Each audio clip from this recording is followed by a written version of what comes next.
હવે આવા તો કઈ વેવલા વેડા હોતા હશે, બધા ઉભા રહી ગયા, લાલ લાઈટ જોઈ જાય અને ઉભા રહી જાય, એવું ચાલે કોઈ દિવસ? કોઈ પણ પ્રકારની પોલીસ નથી છતાંય ઉભા રહી જાય, એમ આવું થોડું હોય યાર. પોલીસ હોય તો એ શું થઈ ગયું એમ? પોલીસ હોય અને એ 4-5 જણા આડા પડે દાખલા તરીકે તો ઉભું રહેવાનું હોય, આવી રીતે થોડું ઉભું રહી જવાય ભાઈ. દાખલા તરીકે આ સામે જુઓ, ઓલા લોકો કેવા ઉભા રહી ગયા છે. આવું ના હોય યાર. તમે ટાઈમે નહીં પહોંચો, તમે આવી રીતે ઉભા રહેવા બેસો, ગમે ત્યાં 4 રસ્તા આવે, ગમે ત્યાં સિગ્નલ આવે એટલે ઉભું રહી જવાનું. ઓફિસે ક્યાંથી પહોંચવું? તમે 7 વાગે સવારે નીકળો તો આવી રીતે ઉભા રહેવા બેસો તો 10 વાગે તમે પહોંચશો. એટલે આવી રીતે ઉભું ના રહેવાનું હોય ભઈલા, સમજો યાર વાતને. આટલો બધો રસ્તો ખાલી છે, એક જ શહેરમાં રહ્યો છો, એકાબીજાને વર્ષોથી સામા મળો છો, એમાં ઉભું શું રહેવાનું હોય? એમાં સમજીને જવા લાગવાનું હોય યાર. તમે જ્યાં જુઓ ત્યાં ઉભા રહી જાઓ, સિગ્નલ જોઈ ગયા એટલે ઉભા રહી ગયા, આવું હોય? આ બધા જાય જ છે. અને કેટલી પાછી જગ્યા છે, કોઈ જાતની સંકડાશ નથી.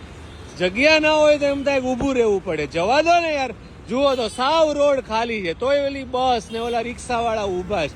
એટલે યાર તમે ભણેલા ગણેલા લોકો થઈને આવી રીતે ગમે ત્યાં ઉભા રહી જશો લાલ લાઈટ જોઈને, નહીં ભેગું થાય યાર. તમારે પછી કઈ ધંધે નથી જવાનું, તમારે કઈ બીજું કામ નથી. આવી રીતે તમે ગમે ત્યાં ઉભા રહી જાઓ. હવે આ ઉભા રહી ગયા એટલે પાછળ ઓલી બસ ને ઉભું રહેવું પડે, રિક્ષા ને ઉભું રહેવું પડે.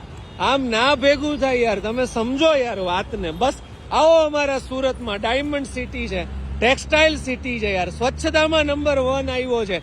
કેટલા બધા સાંસદ, પ્રદેશ પ્રમુખ, ગૃહમંત્રી અમારા શહેરમાં રહી છે, છતાં પણ અમે કોઈ દિવસ નથી ઉભા રહેતા યાર. અને તમે આવી રીતે ઉભા રહી જાઓ, આ બિલકુલ ન ચાલે. ખરેખર મને આ નથી ગમતું, રિયલી. તમારે આવી રીતે ઉભું નહીં રહી જવાનું. જુઓ, તમે આવી રીતે ઉભા રહી જાઓ એટલે પછી સમજવાનું શું એમ? તમારે ધંધે નથી જવાનું, તમારી કસ્ટમર દુકાને રાહ જોતા હોય, ખોલ નાખો ને દુકાન. આ ઓલા સામે ઉભા છે, આ ઓલા સામે ઉભા છે. અરે આ બધા જાય છે એમ જવા દો યાર. તમે સમજો વાતને. સુરત જેવું સુરત જો ગમે ત્યાં જતું હોય અને તોય ન ભટકાતા હોય ને તોય બધી વ્યવસ્થા ચાલતી હોય તો તમે કંઈક શીખો ને સુરત પાસેથી. આમાં તો સમય બગડે તમારો. લાઇટું નાખી હોય ને થાંભલા નાખ્યા હોય તો એનું કામ છે લાઇટું નાખવીને થાંભલા નાખવા. તમે યાર ગમે ત્યારે ઉભા રહી જાઓ. આવું ખરેખર ના કરતા. મને આ પસંદ વાત નથી ભાઈ. પ્લીઝ જવા જ દેવાની. ચારેય બાજુ જ્યાં જવું હોય ત્યાં જવા દેવું જોઈએ ખરેખર. પછી આ કઈક રીત હોય ને, આને તો નમાલા વેડા કહેવાય, આને તો વેવલા વેડા કહેવાય.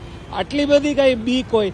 એક લાઇટ ચાલુ થાય ને વીયુ જવાનું. અરે અમારે ત્યાં તો 5-5, 7-7 ઉભા હોય પોલીસ વાળા, TRB, તોય અમે માથે પગ ઉપર ગાડી ચડાવીને જવા દઈએ છે.